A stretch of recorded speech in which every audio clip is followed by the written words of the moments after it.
Hi Taurus, it's great to see you just in time for your Taurus February 2020 reading. Great to see you. A couple of announcements before we start. The first thing is that many people have asked me, do I provide personal readings?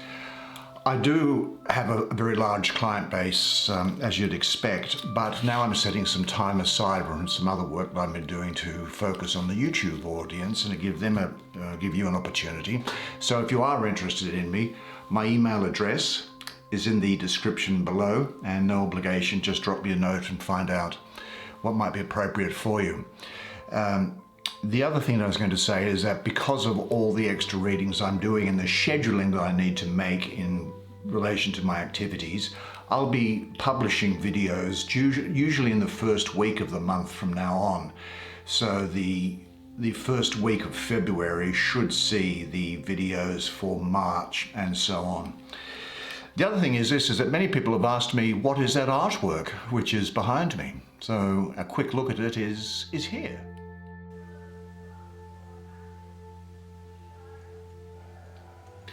And there you go, curiosity satisfied. Let's have a look first of all at a general theme for this month. The tarot deck that I'm using is very abstract, and so it will bring through a lot of mystical interpretation, I think.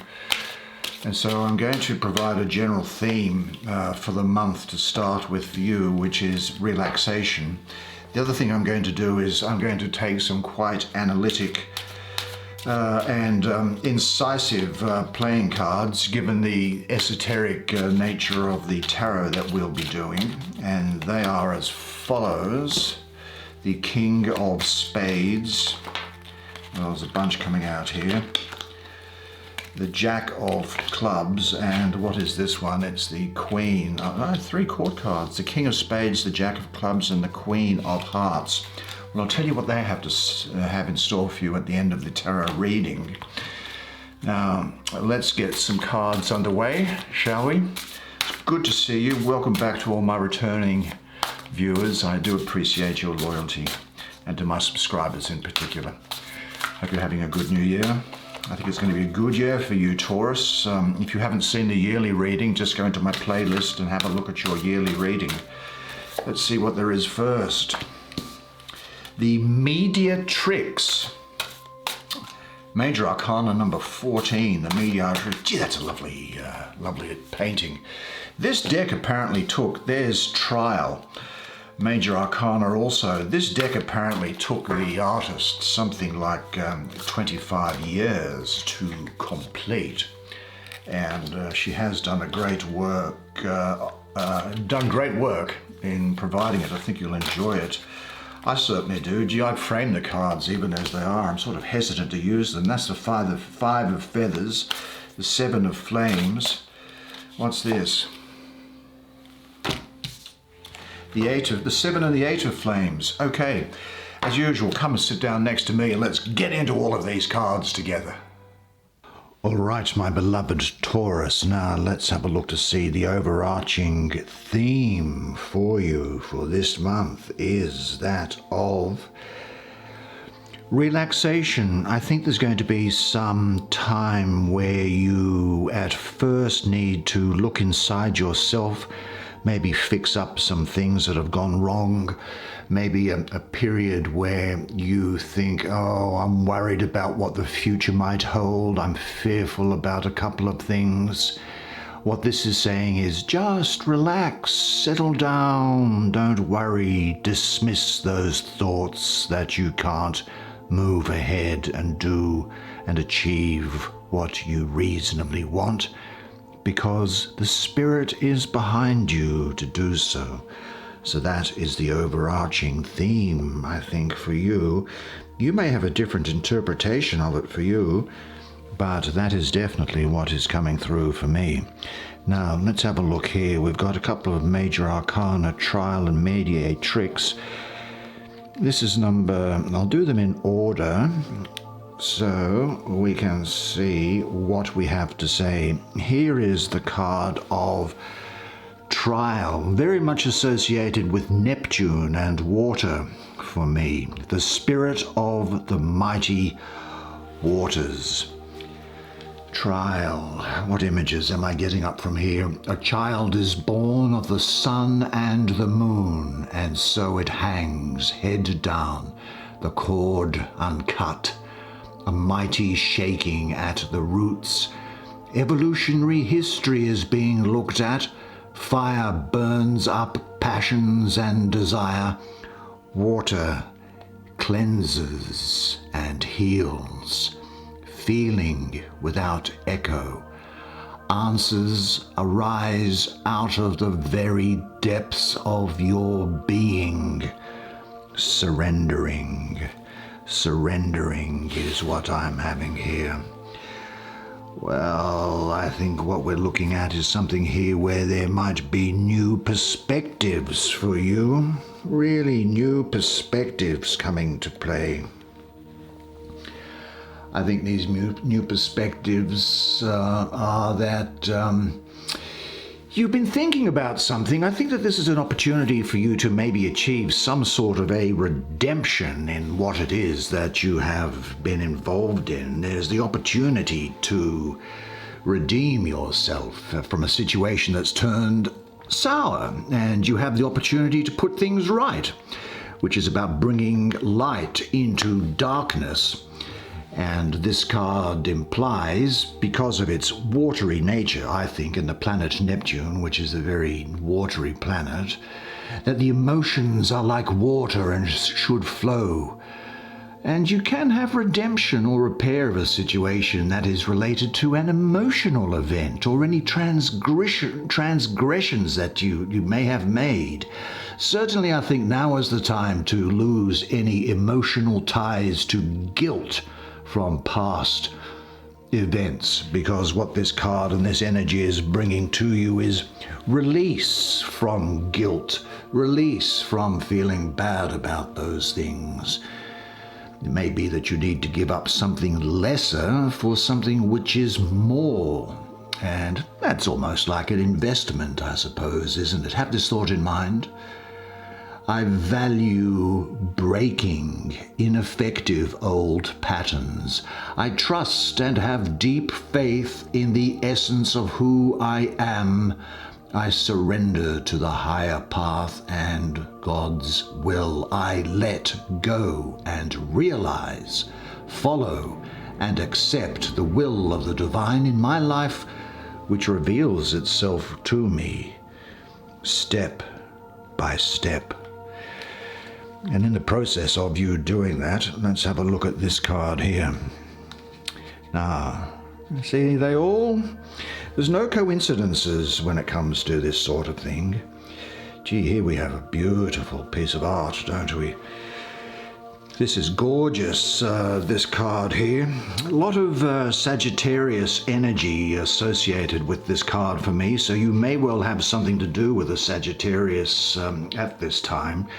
The daughter of the reconcilers, the bringer forth of life, is what I call the woman depicted in here. This mediatrix, as she may be called. Well, what can we say about her? Let's have a look at her. Rainbow, moon, colors, sun, stars.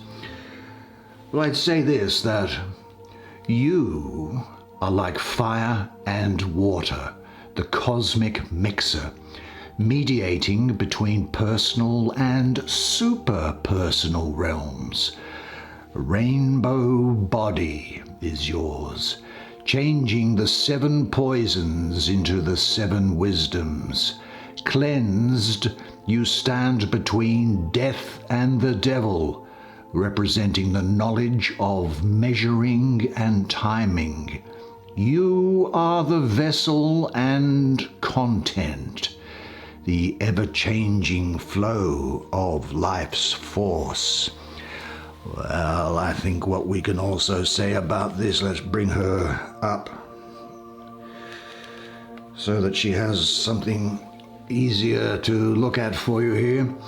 I think that this is really about a combination of forces and realization that is coming about within you, where you take some action which is based on an accurate assessment of a situation there. There is, I think, for you, success after what may have been some sort of toing and froing. You may even be able to find that you can get out of or escape from a situation. And I think that you are learning to bring about balance and moderation in your life. Now be patient, right? That's what this was saying here as well, this relaxation. Be patient. Let things evolve at their natural pace. Do some self-evaluation to re-examine your life's priorities and work in harmony from a place of stability and strength within you. Say to yourself, I equally value the light and dark within my own nature. I am a well-integrated person. I surrender to the transforming powers of the divine. I am an open channel for creative energy. Now that's interesting because this 5 of feathers is in the middle here. And what can we say about the 5 of feathers? Let's have a look at it. Well, I mentioned a moment ago, didn't I, that there may be something that you come to think of, which is saying troubling you, or troubling your mind, or making you think that, oh, I can't get what I want. This is because of the influence of this number 5, which is often about change and chaos and exaggeration. It also has associated with it the planet of Mars, for me, mystically. But this is, the astrology is Venus ruling, what would it be? Well, I think the first decan of Aquarius. Now in ordinary astrology, Venus rules Taurus, which is an earth sign. But here we have Venus ruling an air sign, being Aquarius, in this card. Now the two are at odds. Venus is a lover and not a fighter, whereas Aquarius is a rebel ruled by Uranus. And Aquarius is a fighter, usually for causes. So the individualistic and dispassionate nature of Aquarius clashes with Venus, which is the planet of love and relationship. And I do think that Venus is being overwhelmed somewhat by the fiery energy of Mars, which is associated with this number 5. So that's what I'm getting there as well. Oh, look, I think that really what this is about for you is it's about the essential element of this card is that of fear, I'm going to say. And look, we all have fears. That would be unnatural if we didn't. But that is, I think, in this spread for you today, what you need to bear in mind. And fear distorts your own view of the present and of the unknown. Why don't we come out here so we can see you in the context of other things? Yeah, the unknown, which is perhaps about your future. And this is represented in the symbology of the card, which is looking at a sort of a turmoil, looking that direction as to what might be there. Now, sometimes it can relate to a betrayal or a sneak attack by someone that you trust and you don't suspect is your enemy. They could be an unfaithful partner or a jealous person who is sabotaging you behind your back. And what I'm getting here is very much to do with the workplace. So look for someone jealous. And you do have a lot of jealousy directed at you sometimes, I think. It could be that your fear is the result of losing, or maybe the result of losing control emotionally due to previous hurts from relationships, or it could be connected with the workplace, as I say, where bad experiences in the past have stopped you from expressing yourself fully because your confidence has taken something of a hit. But if you let go of this feeling of fear, then the energy bound up in this card will be released and you will move forward.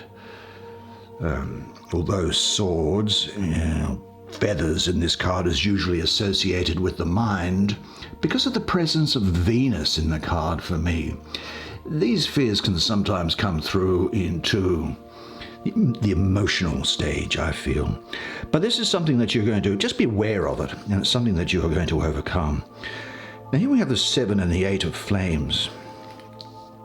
Which shall we deal with first? Well, let's look to see what there is here and see what it has to say for you.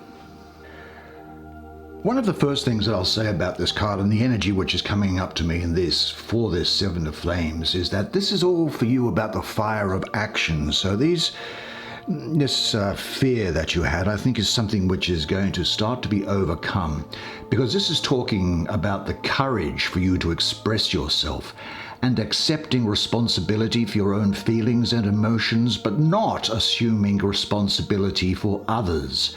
Willpower, self-expression, and realization of your own needs and desires. Daring to be angry. Releasing the tiger in your shoulders and in your pelvis. How you act in the present determines your being in the future. Now let's pull this out so we can see it in the context of the other cards again. Well, I can say this is that there's a lot of fiery energy in here, because I've got the astrology of the card is Mars in the third decan of Leo, and that 13th to the 22nd of August.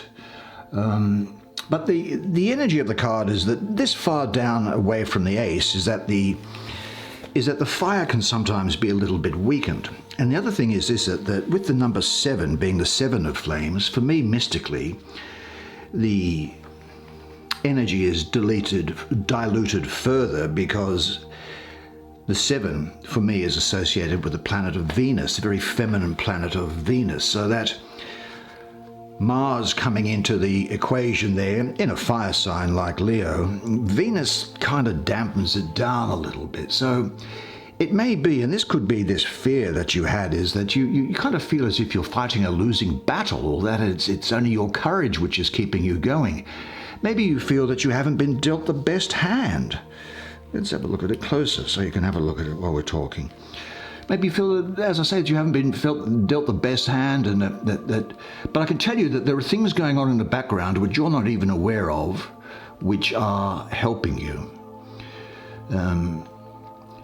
You could be having some relationship problems where you kind of feel that you're running out of energy and ideas as to how to keep sustaining it. Or if it's in work-related matters, you might feel that you are coming to the end of your tether with something. But I think it's going to be resolved. And the reason why I think it is resolved is for two reasons. This could be what some of this fear is here going on, is that I'm looking at this card, which is actually quite similar, as you would expect, given the suit of flames, which is the 8 of flames. Now, the first thing that I'll say about this 8 is I love the number 8 because it is about power and it's about balance. And this card for you, this energy for you this month, is about the fire of the mind, concentration and inspiration. You are everything at once. The power of the resting beast, the raised bow, the string, and the arrow. Now, I'll tell you why I'm using that imagery in just a second.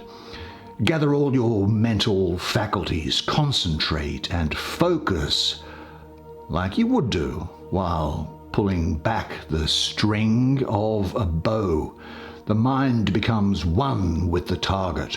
Your inspiration will know when to release the arrow in order to hit the target. Now, why am I making all that sort of reference to arrows and bows in the energy? Well, I'm not surprised, because really it's Mercury ruling the first decan of Sagittarius, I think, is what I'm getting. The Lord of Swiftness, that first decan, which is the 23rd of November to the 2nd of December. Mercury is the planet of communication, and Sagittarius has the swiftness of the arrow. Now, this produces a restless intellect in you. But this is very much a short-acting energy, this number 8 here, this 8 of flames. The 8 also, incidentally, has the planet of Mercury associated with it for me. This is very much a strike while the iron is hot sort of a card. But what it's saying is that you can transform any situation, problem, or obstacle by taking quick action with direct communication to resolve it. And it does highlight the need for clear communications to manifest the things that you want in your life. You can expect to be busy, I think, as this card is has a lot of energy propelling you forward to your goals. You may quickly complete a project that is already underway. But what I would say to you, what I would say to you is this: to concentrate your energy. Concentrate it like the arrow. Fix it at a particular target and then go from there, and you will have success despite any misgivings that you feel that you have. And remember, just stay relaxed, relax, and go forward. Now, shall we have a look to see what these playing cards have to say for us? They're usually quite interesting. They come from a different spiritual realm. And let's have a look at this first one. Now, here's the line that they're in. They have the King of Spades, Jack of Clubs, and the Queen of Hearts. Now let's have a look at this King of Spades, shall we? Well, the King of Spades, who's liable to be important to you? He's kind of a guy to keep an eye on, I think. There is a man who you need to keep something of an eye on here. A man of authority and leadership who can be good, actually interesting, can be good for business matters and good for legal matters. He can be sharp and witty and intelligent. But here's a person who can cause problems in relationships and can cause problems in partnerships or in business deals or in legal matters. So it's someone around who is, well, I'd say something of a troublemaker, and just keep your eye on him, this king here. Keep your eye on him. How does it end up? Well, it ends up going pretty well, though. Let's have a look in this line. The second card we have is the Jack of Clubs. Well, Jacks often, to me, represent something that is very youthful, but I think that this is the card of trust, and I think that you'll be able to have good trust in your close friends, because this does represent a faithful friend or an honest and respectable person who really does have your best interests at heart, I have to say. Someone who is a helpful and supportive person. Do you know this can also sometimes represent an admirer? You maybe have someone who is something of an admirer of yours. So there you go. Who knows? And what happens? Well, we have the Queen of Hearts at the end here. And the Queen of Hearts has got this to say. Well, rather fetchingly attired, I have to say, if I may say. The Queen of Hearts, the goddess of love. Romance, love. Now, this is whether you are in a partnered relationship or whether you are, well, whether you might be taking up with this admirer of yours, who knows? But this represents, she is the goddess of love. And it can be an indicator of marriage, I've got to say. So it can be the formation of very, very close relationships that are coming along here. It can also refer to a very devoted mother. It can also refer to a pregnant woman that's around you. Someone who is a very passionate lover. And that's probably you. So this is saying, in summary, from this other realm, that you do have good close friends around you that you can trust. You are probably this Queen of Hearts, I think, but there is someone here that you need to keep an eye on, being that Queen of Spades, that King of Spades, rather. Have a great month. Well, there you go. It looks like it's going to be an absolutely fantastic fantastic month for you, and that's great because you deserve it. And I have to say, you were fantastic during that reading. All that remains for me to say is this, and remember it always, that you are a legend, and I look forward to seeing you again next month. Until then, bye for now.